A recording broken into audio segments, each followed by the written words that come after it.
गोव्यात नाईट क्लबला भीषण आग, 25 जणांचा होरपळून मृत्यू. सिलेंडर स्फोटानं आग लागल्याचा गोवा पोलिसांचा दावा. सीएम प्रमोद सावंत यांनी दिले चौकशीचे आदेश.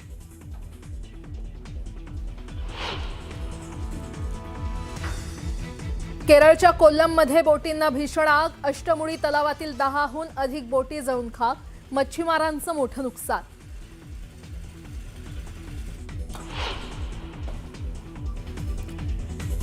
इंडिगोच्या संकटादरम्यान सरकारचा कठोर पवित्रा, शेकडो उड्डाणं रद्द झाल्यानंतर डीजीसीएनं बजावली नोटीस. सीईओवर कारवाईचा उगारणार बडगा.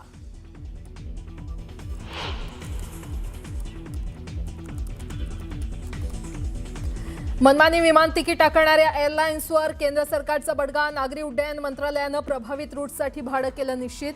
500 किलोमीटर अंतरासाठी जास्तीत जास्त भाडं 7,500 रुपये निश्चित.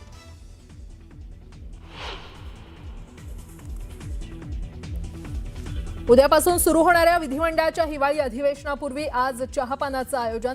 विरोधक सरकारला घेरण्याची शक्यता.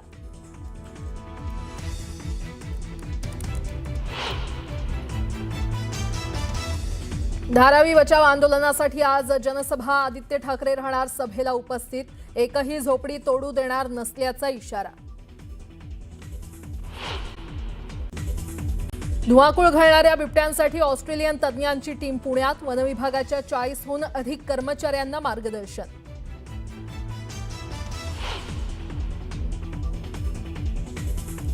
मुंबई पुणे रेल्वे मार्गावर देखभालीच्या कामामुळे आज मेगा ब्लॉक. मध्य रेल्वेकडून अनेक हायस्पीड एक्सप्रेस आणि इंटरसिटी गाड्या रद्द.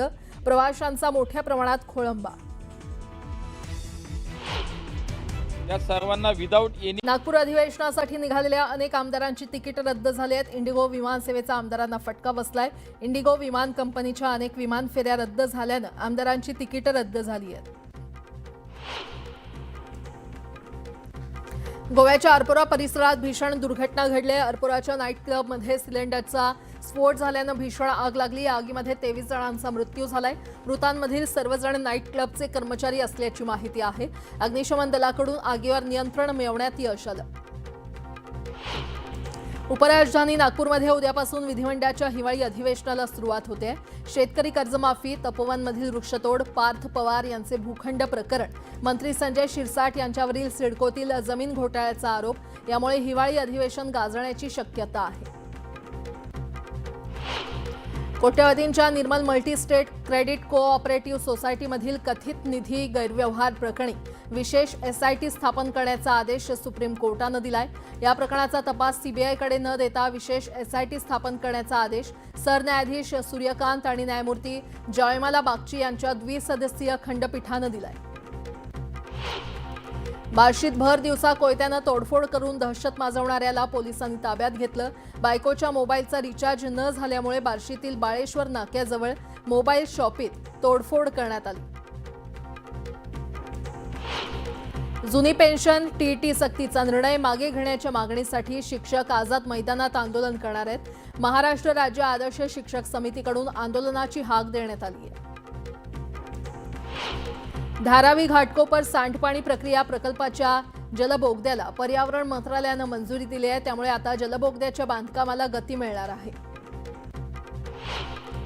साविंद्रा भिवंडी रस्त्याची दुरवस्था झाल्यानं अपघातांच्या प्रमाणात वाढ झाली आहे. वारंवार मागणी करून देखील प्रशासन दुर्लक्ष करत असल्यानं प्रशासनाच्या कार्यक्षमतेवर प्रश्नचिन्ह निर्माण झाले. मुंबई पुणे रेल्वे मार्गावर मेगा ब्लॉक घेण्यात आलाय. देखभाल दुरुस्तीची कामं सुरू असल्यानं हा ब्लॉक घेण्यात आला. त्यामुळे मध्य रेल्वेनं अनेक हायस्पीड एक्सप्रेस आणि इंटरसिटी गाड्या रद्द केल्या आहेत. धारावी पुनर्विकास प्रकल्पाकडून गणेशनगर मेघवाडी येथील 24 रहिवाशांना घरं रिकामी करण्याची नोटीस बजावण्यात आली आहे. घराच्या बदल्यात घर असं आश्वासन डीआरपीनं दिलेलं असताना पुनर्वसित इमारतीतील घर न देता त्याआधीच घरं खाली करण्याची नोटीस आल्यानं धारावी बचाव आंदोलन करण्यात आलं. दहिसर ते भाईंदर हा 1 तासाचा प्रवास आता फक्त 5 मिनिटात शक्य होणार आहे. दहिसर आणि भाईंदर दरम्यान 2337 कोटींचा दहिसर भाईंदर लिंक रोड तयार केला जाणार आहे आणि त्यामुळे आता दहिसर ते भाईंदर हे अंतर फक्त 5 मिनिटात पार करता येणार आहे. पुण्यात धुमाकूळ घालणाऱ्या बिबट्यासाठी ऑस्ट्रेलियन तज्ज्ञांची टीम पुण्यात पोहोचली. ऑस्ट्रेलियन तज्ज्ञांकडून वनविभागाच्या अधिकाऱ्यांना मार्गदर्शन केलं जाणार आहे. पुण्यातील वनविभागाच्या 40 पेक्षा जास्त अधिकाऱ्यांना ऑस्ट्रेलियातून आलेले वन्यजीव तज्ज्ञ मार्गदर्शन करणार आहेत. गेल्या काही दिवसांपासून राज्यात आरक्षणाचा मुद्दा तापला असतानाच आता भाषेचा मुद्दा समोर आलाय. छत्रपती संभाजीनगर शहरातील रेल्वे स्थानकाच्या बोर्डावर लिहिण्यात आलेलं नाव उर्दूमध्ये नसल्यानं काही संघटनांनी आक्षेप घेतलाय. तर उद्या रेल्वे स्थानकावर रेल रोको आंदोलन करण्याचा इशारा देण्यात आलाय. जळगावच्या पारोळ्यात भरधाव व्हॅनला अचानक आग लागली. दरम्यान अग्निशमन दलाकडून आगीवर नियंत्रण मिळवण्यात आलंय. सुदैवानं कोणतीही जीवितहानी झाली नसल्यानं मोठा अनर्थ टळला. गेल्या 10 दिवसात सोन्याच्या दरात 3,000 रुपयांनी तर चांदीच्या दरात 21,000 रुपयांची वाढ झाली आहे. त्यामुळे सोन्याचा दर जीएसटीसह 1,31,850 रुपयांवर पोहोचलाय, तर चांदीचा दर जीएसटीसह 1,86,430 रुपयांवर पोहोचलाय. जळगाव जिल्ह्यातील कोणतंही गाव पाण्याअभावी त्रस्त होऊ नये यासाठी प्रशासनानं वेळेआधी नियोजन करणं आवश्यक आहे. पाणी व्यवस्थापनामध्ये काटेकोरपणा आणि जबाबदारीनं काम करावं असे निर्देश गुलाबराव पाटलांनी अधिकाऱ्यांना दिले. रत्नागिरीच्या हर्णे सुवर्णदुर्ग किल्ल्यावर तब्बल 13 फूट लांबीचा अजगर दिसल्यानं खळबळ माजली. दरम्यान सर्पमित्राकडून अजगराचं सुरक्षित रेस्क्यू करण्यात आलं.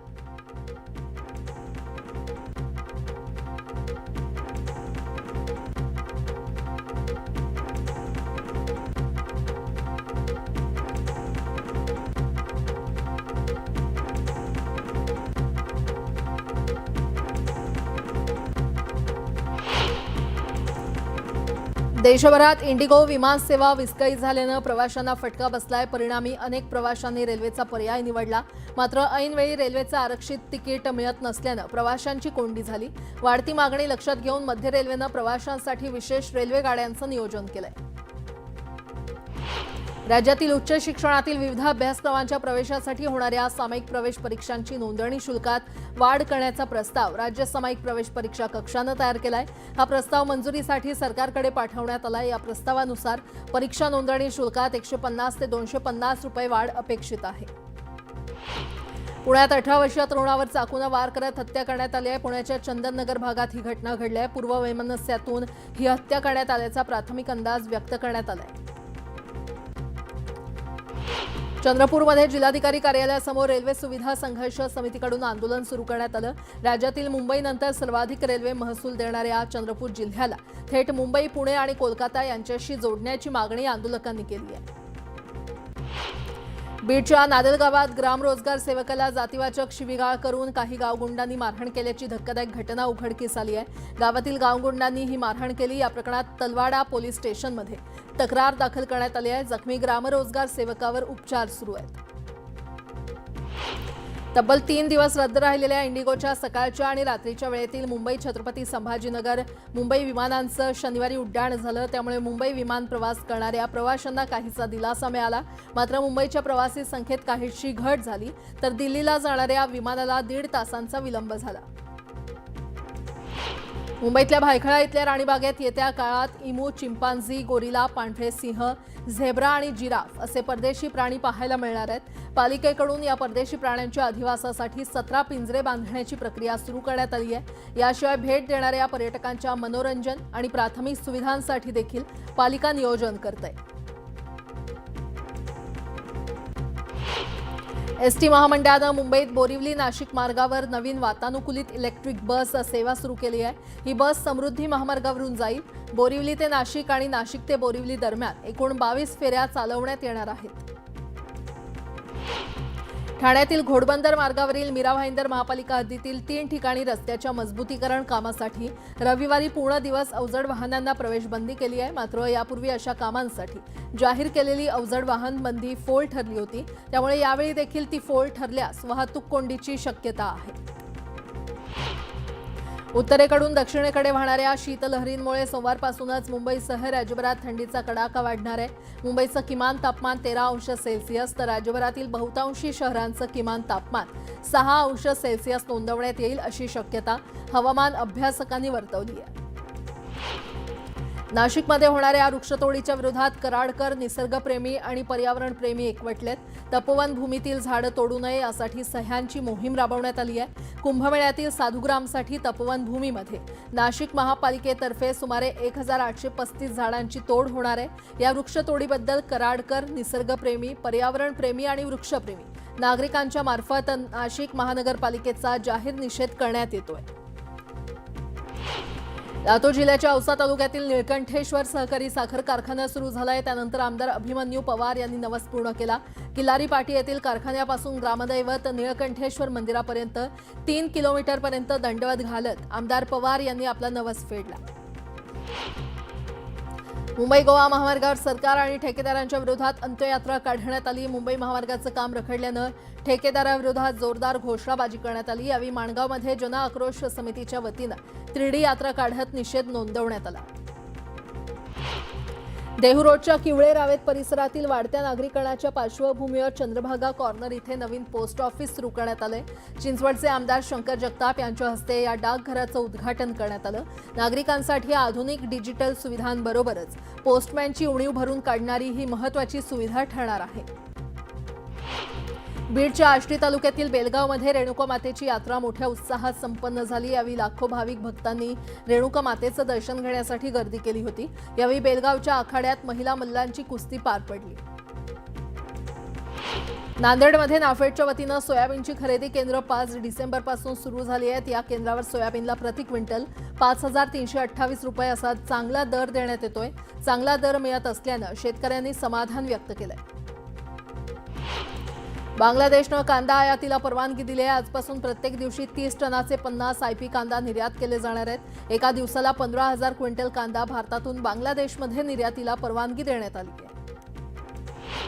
जळगाव जिल्ह्यातील रावेर तालुक्यातील वाघोड इथे मुंगसाच्या हल्ल्यात साप गंभीर जखमी झाला. या सापाला प्राणीप्रेमींनी जीवनदान दिलं. अखिल भारतीय मराठी साहित्य महामंडळानं साताऱ्यात होणाऱ्या 99व्या अखिल भारतीय साहित्य संमेलनाच्या कार्यक्रमाची कार्यक्रम पत्रिका जाहीर केली आहे. 1 जानेवारी ते 4 जानेवारी 2026 दरम्यान साताऱ्यात साहित्य संमेलन होणार आहे. मृदुला गर्ग यांच्या हस्ते उद्घाटन होणार आहे. राज्याचे मुख्यमंत्री देवेंद्र फडणवीस आणि दोन्ही उपमुख्यमंत्री या साहित्य संमेलनाला उपस्थित राहतील. तर शरद पवार यांना देखील साहित्य संमेलनाला उपस्थित राहण्यासाठी आमंत्रण देण्यात आलंय. नालासोपारा पश्चिम इथल्या यशवंत गौरव शालिभद्र इथे घोणस साप आढळल्यानं स्थानिकांमध्ये भीतीचं वातावरण पसरलंय. यानंतर सर्पमित्रांनी या सापाला पकडून त्याला सुरक्षित स्थळी सोडून दिलं.